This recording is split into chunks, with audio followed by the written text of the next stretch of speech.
Hello mga kaalat, panibagong araw, panibago tayong vlog. So for today's video, tara samahan nyo ko panoorin at tapusin ang video na to. Vamos!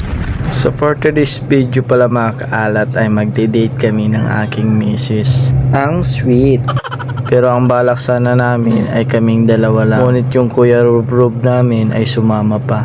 At unang pinuntahan nga namin dyan ay yung simbahan mga kaalat. So nagsindi lang kami ng kandila at kunting dasal. Pero pagdating namin sa simbahan ay may kinakasal.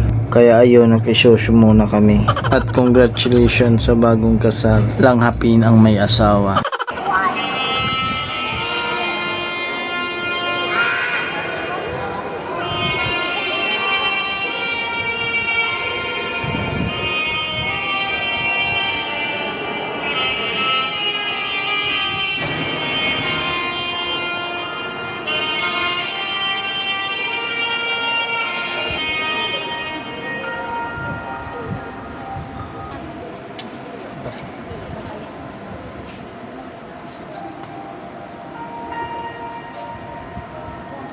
At pagkatapos nga namin dyan sa simbahan mga kaalat ay diretso kami sa terminal para mag-book ng biyahe papuntang Manila. So ang una kong pinuntahan nga po pala ay yung Bicol Isarog. Kasama na dyan yung Piña Francia. Pero wala silang available ng maaga. Kaya ayun, pumunta ako sa DLTV. At sa awa ng Diyos naman ay meron kaming nakuha ng ticket. Ayan mga kaalat, dito muna kami sa SM. Mag-date muna kami. So ayan mga kalat, nakabili na si Kuya Rob ng sapatos. Yan. Superman, saka tawag nito, bola sa palaruan ko. Masaya ka na Kuya Rob? Masaya ka na? Dito ka. Bibili pa si Kuya Rob. Oh, mali yan Kuya Nak. Ay, Kuya Rob. So bibili siya ng jacket kasi may pera naman daw siya, sabi ng mama niya.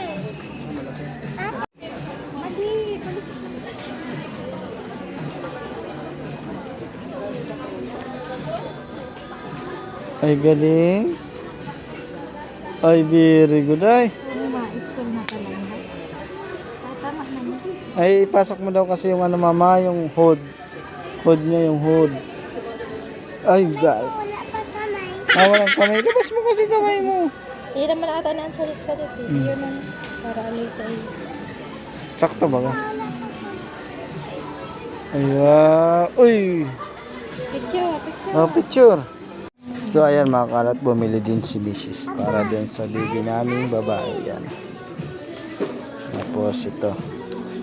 So binili niya na kasi hindi na siya makakalabas daw. 9 months na siyang magtatago sa bahay. Hahaha. Si Kuya Rob naman suot-suot niya na yung yung jacket ayaw niya nang tanggalin.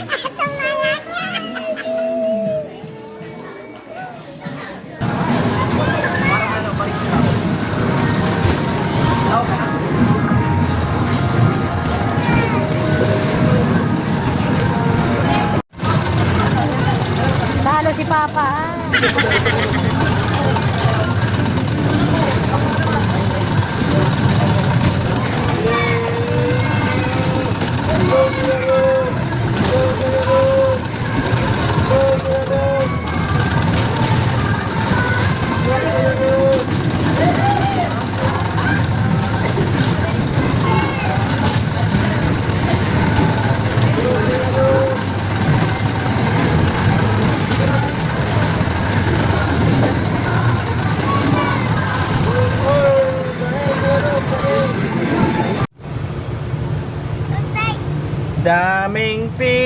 Daming pila sa Jollibee, sa Jollibee.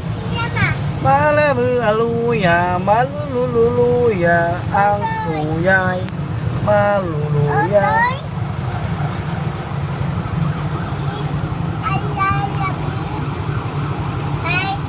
At fast forward na nga tayo mga kaalat. So nakarating na kami dito sa bahay. At busy na sila mag-ihaw ng pang-ulam namin. Yung nag-iihaw pala ay yung pamangkin ko at yung papa ko mga kaalat. So magkakaroon pala kami ng budol fight. Kasama namin ang mga pamilya namin. So tara mga kaalat, kain po.